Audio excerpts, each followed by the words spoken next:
たった今廃材入ってきたんですけれども、おすすめの2点ご紹介します。はい。1点はこれかなり軽い素材なんですけども、色がすでについています。かっこいいですね。はい、これ棚板にいけると思います。もし奥行きがちょっと気持ち奥行きありすぎるかなと思えば、こうちょっとカットしていただいて、下に金具、受け金具をつけて、ちょっと見せれる収納の棚板に使えると思います。はい。2枚あります。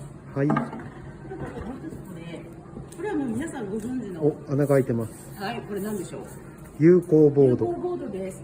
これに100均とかにも売ってます。金具をいっぱいつけてかけたり、置いたり、横でも縦でも使えます。お、はい。たくさん使ってください。買い物勝ちです。